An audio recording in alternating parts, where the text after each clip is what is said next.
Hey guys, welcome to a playoff version of the Sports Hub video. I'm with my co-host right here, Ryan Edwards. I'm Grant Boziacki.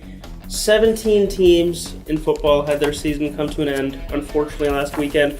12, their seasons are continuing, 12 or 29. What do you think about it? It's a little disappointing if you're one of those 17 teams, but you could have seen this writing on the wall for some of the teams at the beginning of the year when you looked at and who they lost and what the other teams had coming back. But Bertrand and Amherst, they went 2-6 this year. They did make the playoffs.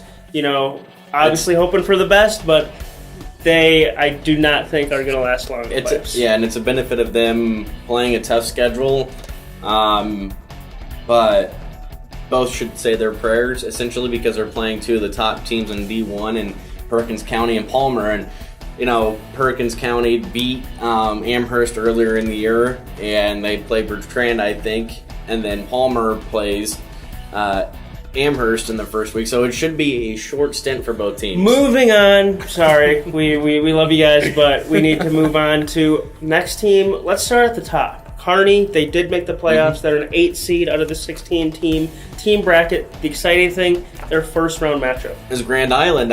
They played the Islanders at the beginning of the year. They beat them 26-14. So it's a rematch of week 1. It should be a great game, and it's also a rematch of the game Cannon Coster's first game that he ever started, and he's actually grown a lot throughout the season and gotten better. Just say it to the people. Is Kearney going to win?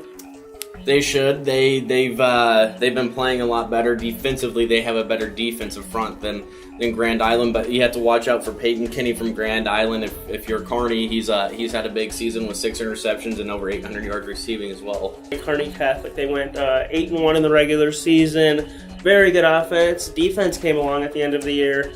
And, Columbus SCOTUS is their first round matchup. You know, a tough name, but Columbus SCOTUS I don't think is quite as good this year as, they've been in the years past. Yeah, Elm Creek's got a really, really good team. They went up and beat South Lupo on Friday. I do want to say, since about week 2 this year, Elm Creek is who I kind of pinpoint as, my one team to watch out, that if we were going to have a team in our area that was going to make a run in the playoffs at Elm Creek, they've done nothing to silence that thought in my mind because, they went undefeated this year. They beat the undefeated South Loop, who we'll get to in a minute. They beat them by scoring 60-some points last week. Pretty crazy. Burwell's a team that everybody needs to look out for, and they're playing South Loop. South Loop is playing Burwell. That is a tough first-round matchup. We know Burwell knocked out one of our best teams, probably our best team in our area last year, Amherst. That was a really crazy game. Burwell's back. They do not have Victory Sykes anymore, one of our favorite guys to cover. Just an amazing name, but great talent.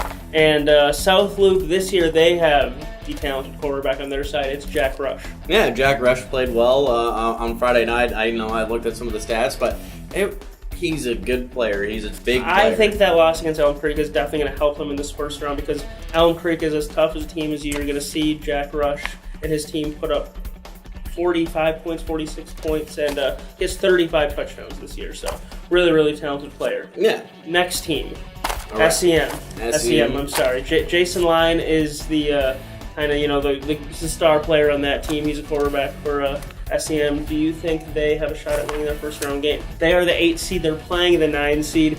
The tough thing about an 8-9 seed is, the first round is going to be kind of a pick-em, but then that very next game, you play the 1 seed if you do win. And in this case, it will likely be Twin Loop. So SEM, that's a tough draw. Next team, we got to talk about Loomis in D2. They went undefeated this year, just like Elm Creek. They're the 3 seed. Levi Asp had 29 touchdowns in the regular season. They completely survived the regular season, really without much scare, at least in the last half of the season. It was a lot of blowout wins. Yeah. Let's wrap it up with our final. Do we have it? Elma, that's a team we didn't mention. Is there really anything D1. You want to say about Elma in the D1 level? They are the 9 seed, so they have to go on the road and play Hemingford. Again, that's a tough matchup, too, because Hemingford, at the beginning of the year, was highly ranked in D1 before South Loop upset them in week 1. Alma, it depends on if their running backs are back and if they're fully healthy, but that's a long drive to go out for a game on a Thursday. You're not used to it. Your routine gets thrown off, so hopefully they can get adjusted to that and play well. We'll find out on Thursday. Crazy thing, we like to end it with some of the other sports going on in the area.